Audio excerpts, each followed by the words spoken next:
Hello friends, इस video में हम लोग मोहम्मद गौरी का जो डेथ हुआ था उसके बाद में क्या सिचुएशन इमर्ज हुआ, कैसे कुतुबुद्दीन ऐबक और उसके बाद इल्तुतमिश ने अपने पावर को कंसोलिडेट किया इंडिया में, उसके बाद में चर्चा करेंगे बहुत ईजी तरीका से। ठीक है, वो स्टोरी के रूप में देखो। जैसे ही ऐबक डेथ किया, उसका जो फेवरेट स्लेव था जैसे कि याल्दूज, वो याल्दूज, कुबाचा, ऐबक, ये लोग आपस में टेरिटरी को डिवाइड कर लिए। जैसे याल्दूज जहाँ पे गौरी रूल करता था, कहाँ पे रूल करता था? गजनी में, वहाँ के राजगद्दी पे बैठ गया। कुबाचा मुल्तान और सिंध की राजगद्दी में बैठ गया। जैसे कुतुबुद्दीन ऐबक जो फाउंडर माना जाता है दिल्ली सल्तनत के, वो बैठ गया लाहौर की राजगद्दी में। ठीक है, तीनों आपस में अपने जितने भी अपने टेरिटरी को एक्सटेंड करने के लिए लड़ रहे थे आपस में। ठीक है, ठीक है, लोग पंजाब के लिए फाइट कर रहे थे। इसी बीच में एक इंसिडेंट हुआ। एक रूलर था सेंट्रल एशिया का जिसका नाम था ख्वारिज़म शाह। ठीक है, वो आया और गजनी को कैप्चर कर लिया।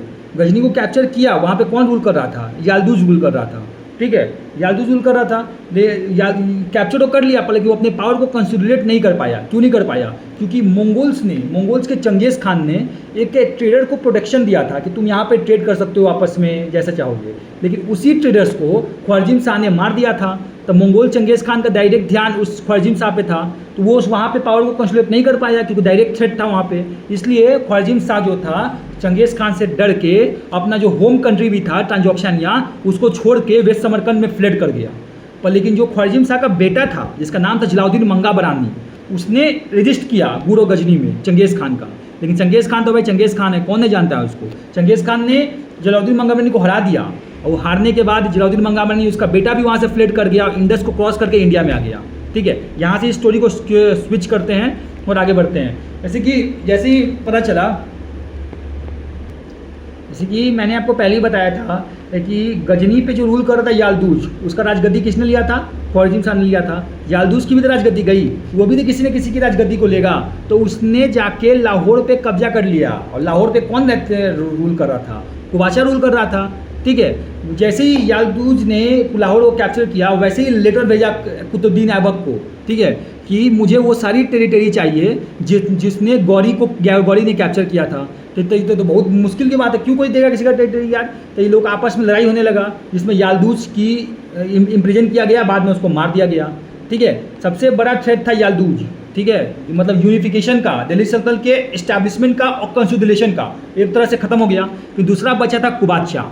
ठीक है, देखो ऐबक और इल्तुतमिश सब तो था, वो तो कैप्चर तो कर लिया लाहौर को, लेकिन वो उसको पावर को वो भी कंसोलिडेट नहीं कर पाया वहाँ पे। इसलिए नहीं कर पाया क्योंकि आपको पता था कि जलालुद्दीन मंगा बरानी इंडिया में इंटर कर गया है, इंडस को क्रॉस करके उसने खोखर्स ट्राइब्स के बारे में आप लोगों ने सुना होगा। खोखर्स ट्राइब के साथ उसने अलाइंस फॉर्म कर लिया है और मैसेंजर को भेजा है इल्तुतमिश के पास में बोलने के लिए कि आप मेरे साथ अलाइंस बनाइए मंगोल चंगेज़ खान को भगाने के लिए।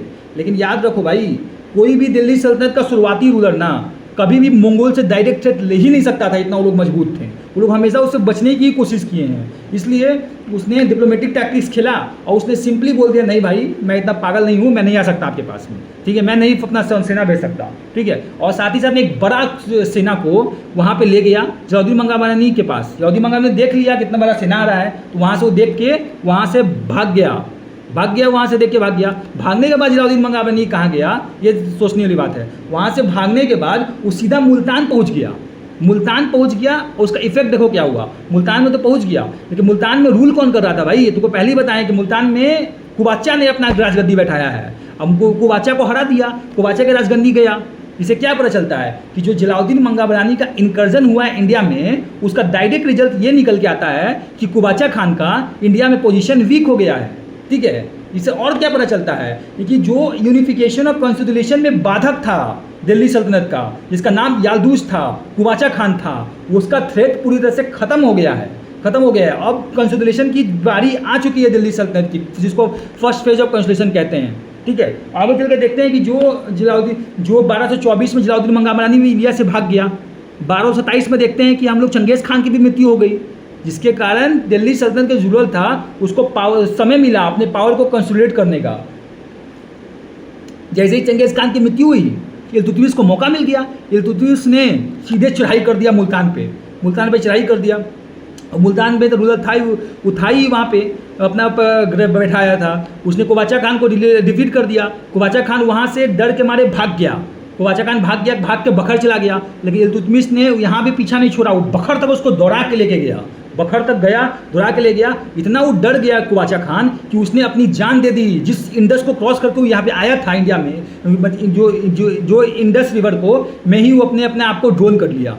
और दो जो सबसे जिसको बोला जाता है जो यूनिफिकेशन में कंसोलिडेशन में बाधक था, कुवाचा खान और याल्दूज जो गौली का स्लेव था, उसकी कहानी इस तरीक़ा से ख़त्म हुई, ठीक है। और दिल्ली सल्तनत का एक्सपेंशन तुम्हारा अप टू इंडस रिवर चला गया, मुल्तान सिंध सब कैप्चर हो गया, ठीक है। इसको हम लोग कहते हैं first phase of consolidation of Delhi sultanate under Iltutmish and the Qutbuddin Aibak.